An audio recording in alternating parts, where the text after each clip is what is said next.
De volta com o Jornal Anhanguera, primeira edição, e nós abrimos espaço para o Fernando do Parque Alvorada 1, daqui de Lusiânia. Ele é dono dessa cadelinha da raça Boxer. Ela sumiu há alguns dias e a família está desesperada à procura da Kira. Quem tiver alguma informação sobre ela pode entrar em contato com o Fernando pelo telefone 995755497. E agora, olha só o susto para os motoristas que estavam na BR-060 na altura de Abadiânia. A imagem é realmente impressionante. As rodas se soltaram de uma carreta em movimento na rodovia. Elas passam aí numa velocidade tão grande que em 6 segundos as rodas desaparecem da imagem. Uma bateu num carro que estava estacionado numa lanchonete e a outra bateu num poste. Felizmente, ninguém ficou ferido. Eu volto agora a falar com o médico André Torres, clínico geral, para saber sobre distúrbios do sono. Lembrando que você pode mandar a sua pergunta pelo nosso WhatsApp 984424000, que eu repasso aqui a sua pergunta para o doutor André. Doutor, começaram a chegar algumas perguntas aqui já. Sim. Vamos começar com a pergunta do Adilson, aqui mesmo de Lusiânia. Diz que o filho dele, de 6 meses, está trocando o dia pela noite. O que ele pode fazer no caso de um bebê? Bom, com bebês você tem que fazer o dia ocupado, né? Então você fazer a refeição no horário correto, você acordá-lo cedo, dar o peito, né? Se estiver mamando, montar as refeições nos horários corretos, isso aí ajuda bastante. Outra coisa é banho de sol, atividade que for fazer natação. Tem criança que faz natação com essa idade, né? Então, montar o dia de um jeito que você tenha atividades marcadas sempre no mesmo horário. Mas né? imagino que para um bebê, para uma criança, a noite de sono seja ainda mais importante, né? Sim, é importante. Bebês têm que dormir mais de que 9 horas por noite, né? Então, geralmente acontece isso. E chega de noite, tem que desligar a televisão, botar no berço, deixar dormir sozinha. E não ficar na cama com os pais. Isso é uma coisa que atrapalha muito o sono, porque os pais se mexem, os pais ficam no celular, os pais ficam com a televisão ligada, e tem essa coisa da amamentação da madrugada que você tem que desestimular, né? Assim, uma vez que a criança está comendo ao longo do dia, ela não precisa mais estar amamentando a noite inteira, né? Então você tem que desestimular a amamentação de madrugada. Isso quer dizer, não dar o peito todas as vezes que acorda na madrugada, e deixar dormir a noite inteira. Isso ajuda. É comum nas crianças, nos bebês, essa troca do dia pela noite? Ou depende muito da rotina? Comum, a troca do dia pela noite é mais comum em bebês mais jovens, né? 2 meses, né? Assim que nasce, recém-nascidos, né? E crianças a partir de 6 meses, ela não troca, ela dorme mal à noite, mas está geralmente acordada de dia, né? Então, dorme mal à noite porque mama de madrugada e acorda a família com frequência. Agora vamos para uma outra pergunta da Rosiane, também de Lusiânia. Ela diz que dorme durante a noite, só que passa o dia com muito sono, mesmo dormindo no horário certinho. Pode ser aí algum outro problema de saúde? Aí chega aquela coisa que eu tinha dito antes, porque a qualidade do sono depende de você fazer ciclos de sono superficial e sono profundo. Tem algumas pessoas que não conseguem chegar no sono profundo, porque tem pernas que tem uma síndrome da perna que se move muito, né? Então a pessoa se mexe muito durante o sono. Ela pode ter lá algum grau de respiração bucal que atrapalha ela respirar adequadamente pelo nariz e ter um sono mais tranquilo. E tem distúrbios mais graves em relação a isso. Ela precisa procurar um profissional, né? Existem exames que você detectam essa alteração do sono, você pode monitorizar esse sono, né? Você vai para um lugar, dorme, e a pessoa avalia quantas vezes você vai para o sono profundo ou se não vai, em que fase que esse sono é interrompido, né? Então existe um tratamento, uma avaliação para isso. E qual seria o especialista adequado para esse tipo de caso? Especialista do sono mesmo. Uhum. Passando então agora para a pergunta do Adilson, existe algum remédio natural para aliviar o sono? Imagino que uma pessoa também que passa o dia com muito sono, tem alguma coisa que pode ser feita? Se você vai partir para consertar o que não está bem com o medicamento, você continua não consertando o que está bem, né? Então, se você usar um estimulante, seja cafeína, seja qualquer outra coisa, para você ficar mais acordado, né? Isso quer dizer que você está precisando de usar uma droga para consertar uma coisa que não está correta, que é o sono noturno. Tem que consertar o sono. Você até pode usar eventualmente para uma atividade específica, mas é melhor que ele resolva o problema do sono dele, que ele vá atrás, faça o diagnóstico e o tratamento apropriado. Agora o Biratã Matos, também aqui de Lusiânia, ele quer saber se o fone de ouvido no celular pode prejudicar o sono durante a noite. Eu acredito que seja usando muito fone de ouvido ao longo do dia, ou antes de dormir. Olha, a volume muito alto atrapalha a audição e é nocivo à audição, isso é um cuidado que a gente tem que ter. Mas eu acho que a pergunta deve ser ele ficar com os fones de ouvido ligados durante a noite, ouvindo lá uma música mesmo que tranquila, para ele poder dormir com o barulho da música. Isso não é bom de jeito nenhum, porque você fica com o sono sempre superficializado, você nunca vai para o sono profundo. E essa variação de sono profundo e sono leve é que organiza a liberação de hormônio, organização de memória, fixação de aprendizado, né? Então, essa variação de sono leve e profundo é fundamental. Então, luz acesa, barulho de televisão, fone de ouvido escutando música, ou então mesmo música ambiente, né? Isso tudo atrapalha você fazer os ciclos completos do sono. Ou seja, existem aquelas músicas, né, para ter uma noite de sono tranquila, né? Não é aconselhável então, né? Para você, a noite inteira ligada, de jeito nenhum, isso não é bom. Se você quiser botar uma música lá que te estimule a iniciar o sono, né, que te tranquiliza para você iniciar o sono, mas é uma música que vai acabar e você vai poder desligar depois, então vai desligar automaticamente, tudo bem. Só para a gente finalizar, então, mais uma pergunta da Ivanete Ramos. A pessoa que tem muito sono, pode ser um sinal que ela tem pressão baixa ou que a glicose está alta? Como saber? Sim, tem muitas situações que interferem na sua energia durante o dia, né? Então, a hipoglicemia pode fazer isso, a hiperglicemia, não exatamente sono, mas pode dar outras condições que te deixam mais cansado. Hipotiroidismo, você pode ter esse tipo de sintoma, né? Então, existem várias doenças que interferem na energia que você tem ao longo do dia. Às vezes você está indisposto e está confundindo isso com o sono, né? Então, na verdade, não é só o sono, existem outras condições que tiram a sua disposição para estar trabalhando, estudando, lendo. Sempre necessário procurar um médico, então, né? Eu acho que ajudaria. Se você está passando por um problema, isso ajuda. Tá, ok. Obrigada, doutora Débora, pela sua participação mais uma vez. E o bebê agredido pela mãe e abandonado em Goiânia está recebendo todo o cuidado que merece numa casa de acolhimento. Nossa equipe teve autorização para entrar na única unidade em Goiânia que acolhe crianças de 0 a 2 anos, o residencial Niso Prego. Lá está o bebê resgatado por moradores na calçada do Jardim Alphaville. O bebê ainda está com um ferimento na testa, causado pela mãe, uma adolescente de 16 anos que foi apreendida pela polícia por tentativa de homicídio. Ela tentou matar a criança num lote baldio que tinha perto da casa dela, mas por conta de ter algumas crianças na rua, alguns transeuntes, ela desistiu dessa ideia e aí nessa hora ela resolveu jogar e jogou a criança no chão. A mãe abandonou o bebê depois da agressão. Ela tinha usado crack e disse que não queria a criança. Gosta não. Por quê? Por que você não gosta dele? Porque não gosta. O bebê não tem certidão de nascimento. O único documento dele é essa caderneta de saúde aqui. Mas olha, não tem nada escrito, nenhuma identificação, nem o nome, nem a data de nascimento. Temporariamente, as educadoras estão chamando o bebê de Leonardo. Pelo menos o cartão de vacinas está em dia. A coordenadora da casa disse que, por enquanto, ninguém da família apareceu. Ainda assim, o Léo não entra na fila de adoção. Tem prazos legais a serem seguidos e é um prazo razoavelmente longo, né? Não é de uma hora para outra que a criança fica apta para adoção.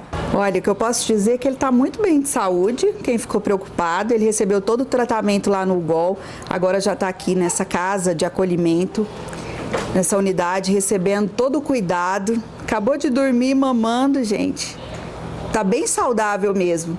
No berçário tem outros 8 bebês, vítimas de abandono e maus tratos. O espaço está lotado e o pior é que neste calorão o ar-condicionado não funciona. De toda forma, qualquer ajuda é bem-vinda. Mesmo que a prefeitura, a SEMAS, a gente dá o maior suporte, a gente precisa de muita doação. Pode ser um ar-condicionado, pode ser alimentos, leite, roupa para as crianças. A gente muda de assunto agora para falar de racionamento de água. A região metropolitana de Goiânia corre o risco de um rodízio de água e tem até um plano já aprovado, caso isso seja mesmo necessário. A gente vai ver agora como funcionam os sistemas de abastecimento na capital e o que tem sido feito para evitar que as torneiras fiquem secas neste e nos próximos anos. Quem passa pela BR-153 já viu essa imensidão de água. Esse é o reservatório do Ribeirão João Leite, um dos pontos onde a Saneago faz a captação para o abastecimento. A água sai da barragem por este enorme cano e é levada para a estação de tratamento. O que muita gente não entende é se tem tanta água reservada aqui, porque todo ano, nessa mesma época, a discussão sobre racionamento e rodízio volta à tona. Ainda mais sabendo que esse reservatório foi construído justamente para aumentar a disponibilidade de água para os moradores nessa época de seca. O João Leite já vem ajudando a diminuir o tamanho desse problema. Hoje, a Saneago tira 2.000 litros de água por segundo do reservatório. E esse volume abastece bairros que antes só recebiam água do Meia Ponte. Um rio que nesses meses, sem chuva, seca bastante. Por isso, não estamos enfrentando falta d'água como em 2017. Só que o volume de captação poderia ser o dobro, 4.000 litros por segundo, ficando mais distante para os moradores o risco de racionamento e de rodízio. Mas para chegar à capacidade total, é preciso concluir os chamados linhões, que vão levar a água até as adutoras e bombear para as casas. Esta é uma obra grande, cara e complexa. A construção da barragem do João Leite começou em 2002 e só terminou 7 anos depois. E prevê ainda a construção de 6 linhões. O linhão oeste, de 14 quilômetros, já está pronto. O projeto de licitação de outros 3 está sendo elaborado. O linhão sul já foi licitado e o linhão central já está com uma etapa licitada e 2 em licitação. As empresas que devem cuidar das 2 etapas vão ser conhecidas nos próximos 20 dias. Apesar de gigante, o reservatório João Leite sozinho não será capaz de abastecer Goiânia e a região metropolitana pelas próximas décadas. É por isso que a Saneago começou um mapeamento para descobrir onde poderá construir novas barragens. O foco principal desse estudo, o manancial, é o Rio Caldas. Tá? Além dele, está em estudo também, como prioridade, 3 afluentes do Rio Meia Ponte para a implantação de barragens. Esse estudo que a Saneago está fazendo é para atendimento da população para até o ano de 2070. E em instantes, todos os detalhes de como fica o clima nas cidades aqui do entorno do Distrito Federal, a Camila Castro vai contar para a gente ao vivo aqui no estúdio. E acredite se quiser, um raio pode ter sido a causa do incêndio que castigou o Parque Nacional das Emas no sudoeste de Goiás. E você pode participar das nossas edições enviando seus vídeos, fotos e sugestões de reportagem para o nosso WhatsApp, que você já conhece, 984424000. Nós voltamos logo depois dos comerciais.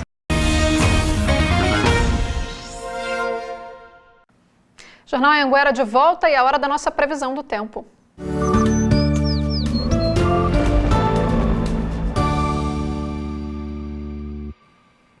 Camila Castro aqui comigo. Boa tarde para você, Camila. Olá, Thalia. Boa tarde para você. Boa tarde a todos. O que a gente tem de novidade aí para o tempo para os próximos dias? Então vamos começar. Olha só, o IMET estava com uma expectativa de que a famosa chuva do caju ia dar as caras no início deste mês por causa de uma frente fria que começou a se aproximar no finalzinho de agosto. Mas, segundo os dados dos especialistas, essa possibilidade de chuva está se afastando lá para o fim de setembro. Ou seja, vamos esperar mais um pouco, mas a partir de sexta-feira, esse calorzão aí vai diminuir um pouco, tem uma massa de ar polar prevista para passar pelo Rio Grande do Sul e parte dessa circulação vai atingir também o centro-oeste. Vamos abrir o telão e ver como é que ficam as temperaturas aqui para o nosso estado. Olha só, e claro, eu começo aí falando da primeira região de Goiás, que vai atingir aí os 40 graus nesse semestre. Região norte está pegando fogo por lá, gente, já amanhece fazendo muito calor, 22 graus. Regiões central, sudoeste e sul estão quase chegando lá, hein? Máxima de 38 graus. Assim como na nossa região leste, né? Que fica com a máxima de 38 e mínima de 15 graus. Como a temperatura aumentou nessas últimas semanas, nem parece, Thalia, que há cerca de um mês a gente só falava de frio e agora a gente só fala de calor, né? É verdade, né, Camila? Demorou um pouquinho, mas chegou a casa ali dos 40 graus, a máxima na região norte, né? Exatamente, a primeira região desse semestre que chega nessa temperatura altíssima. Aqui no entorno de Brasília vai ficar exatamente exatamente assim. Formosa, mínima de 17, máxima de 32. Em Valparaíso e Santo Antônio, gente, a situação por lá tá bem complicada, porque além dessa máxima aí de 31 graus, tem também a umidade que não passa dos 41%. Seco demais. E essa secura, além do normal, também permanece em Cristalina. Por lá também tá quente, mínima de 18 e máxima de 32. Impressionante nessa máxima lá de Cristalina. Todas as mínimas também subiram bastante, né, do que a gente estava acostumado. Já amanhece quente, para falar a verdade, né? Por volta das 8 horas da manhã a gente já começa a sentir esse calorzão, né, Thalia? Que antes, né, algumas semanas a gente não sentia isso. Sim, a gente sentia era frio de manhã, né, Camila? Sentia frio e agora a gente já sente calor, infelizmente. Olha, para quem gosta, né, na verdade, infelizmente para quem gosta. Olha, aqui em Lusiânia também será um dia bem ensolarado e acredite, hoje será uma das cidades do entorno mais quentes. A máxima prevista, gente, por volta das 3 horas da tarde, será de 34 graus, calor rachando. Outro dia eu encontrei um telespectador na rua que me falou assim: Camila, se chover, vai acabar caindo aí água fervendo, porque realmente não tá fácil, ainda mais com essa umidade relativa que hoje aqui em Lusiânia fica na casa dos 39%. Então, assim, realmente tá muito quente, né? E olha, falando, né, nesse tempo mais seco, mais quente, a gente sempre comenta aqui sobre as queimadas que infelizmente acontecem nessa época do ano. E olha, gente, os dados são realmente impressionantes. Só para você ter uma ideia, os incêndios florestais aumentaram 26% nesses últimos 3 meses. A gente separou aqui esse telão especial para vocês entenderem melhor. Olha só, em 2019, 4.496 casos de incêndio. Isso a gente está falando, né, de todo o estado de Goiás. Já ultrapassou aí, né, o ano de 2018, que foram 3.567, ou seja, quase 1.000 casos a mais. Então, assim, é impressionante. Ou seja, não é impressão, né, Camila? Quando a gente vê que impressão. está tendo muita queimada, realmente é porque o número de casos subiu muito, né? Exatamente, subiu. E outro alerta, olha, acontece geralmente em matas, lotes baldios e pastagens. Então, assim, realmente é muito sério, né, gente? E diante desses números altíssimos, vem aquela questão da conscientização. Cada pessoa precisa cuidar dos seus terrenos. Quem faz limpeza evita queimadas. E por isso eu fui conversar aí com o Corpo de Bombeiros e a gente vai te mostrar agora como fazer aí, né, a retirada dessa vegetação de maneira correta. Nos últimos 3 meses, essa sirene tem tocado várias vezes durante todos os dias. O Corpo de Bombeiros tem trabalhado dobrado para dar conta de tantos chamados. De junho até agora, 214 ocorrências foram registradas nas 4 cidades atendidas pelo 10º Batalhão, Lusiânia, Valparaíso, Novo Gama e Cidade Ocidental. A maioria dos incêndios acontecem em mata, pastagens e lotes baldios. E é exatamente por isso que a limpeza deve ser feita. Você já ouviu falar em aceiro? Nada mais é do que fazer a retirada da vegetação. O aceiro, ele é uma retirada de faixa de vegetação, aproximadamente 3 metros para dentro da propriedade e 3 metros para fora da propriedade. O intuito do aceiro é fazer essa retirada completa da vegetação, evitando a propagação do incêndio caso ocorra. Mas a limpeza tem que ser completa. O mato pode ser cortado com uma roçadeira como esta, mas a enxada é indispensável na hora de fazer a retirada. Os matos, eles costumam encostar nos limites das propriedades. Daí, no caso do incêndio de vegetação, esse fogo pode passar para o madeiramento das casas ou até mesmo para dentro da casa, num sofá, num outro móvel, vindo a incendiar a residência e promovendo aí um dano patrimonial muito grande. A Operação Cerrado Vivo do Corpo de Bombeiros está acontecendo desde junho, justamente quando a época mais crítica também começa. E esse trabalho é feito assim, uma orientação, para que as pessoas possam se prevenir nessa época de seca. Além da cerca do senhor, o senhor deve fazer mais ou menos ali uns 3 metros de retirada completa, exatamente, para evitar de atingir a cerca do senhor. Parecem aí conselhos, dicas que todo mundo já sabe, mas na verdade é sempre bom reforçar, né, Camila? Com certeza, tem que reforçar mesmo. E olha, lembrando que essa limpeza é de responsabilidade de cada morador, não é do Corpo de Bombeiros não, viu? Nada mais justo do que limpar o que é seu, né, Thalia? Com certeza, e conscientização, né? Que parece que está faltando ainda, né? Tá faltando. Não é à toa que os números estão altos, né, de pessoas que estão ateando fogo em mato. É complicado mesmo. E Camila, ainda falando de queimadas, um raio pode ter sido a causa do incêndio que castigou o Parque Nacional das Emas, no sudoeste de Goiás. Foram cerca de 6.000 hectares consumidos pelo fogo. No ano passado, foram registrados 6 incêndios no local. Só para a gente lembrar que em 2010 ocorreu o maior incêndio no parque, que atingiu 90% de toda a área. As chamas se alastraram com facilidade pelo Parque Nacional das Emas, considerado uma das maiores unidades de conservação do cerrado do mundo. O incêndio atinge uma área a aproximadamente 70 quilômetros de Mineiros e foi causado por um raio. Como esse período crítico já de muita seca, agosto, setembro até outubro, que tem pouca umidade, então isso é certeza que sempre ocorre esse fator do incêndio através do raio. Em 2018, foram 6 casos de queimadas aqui no Parque Nacional das Emas. Essa é a primeira ocorrência deste ano. Estima-se que pelo menos 6.000 hectares já tenham sido devastados pelas chamas. O parque é considerado Patrimônio Natural da Humanidade pela Unesco. Possui 132.000 hectares, distribuídos nos municípios de Mineiros e Chapadão do Céu, em Goiás, e parte de Costa Rica, no Mato Grosso do Sul. O pessoal da Brigada de Combate ao Incêndio está a postos aqui com os abafadores e as bombas d'água para evitar que o fogo ultrapasse para essa área do parque. Se você não vem para cá para fazer esse trabalho de monitoramento, o que pode acontecer? Ele forma uma cabeça do fogo com redemoinho e ele pode daqui jogar 300 metros do outro lado do aceiro. Por isso que a gente tem que permanecer aqui 24 horas aqui de vigilância. Por sorte, né, Camila, durante essa madrugada caiu uma chuva lá na região e amenizou esse incêndio aí, né, para não prejudicar ainda mais o parque, né? Infelizmente essa chuva ainda não está prevista aqui para nossa região, mas como a gente viu aí, né, inclusive ontem eu acho que você comentou sobre isso, que em alguns lugares já está caindo uma chuvinha fraca e a gente torce para que realmente essa chuva venha um pouco mais forte e que aconteça aí em várias regiões. Ou seja, né? daqui a pouco ela chega aqui, né?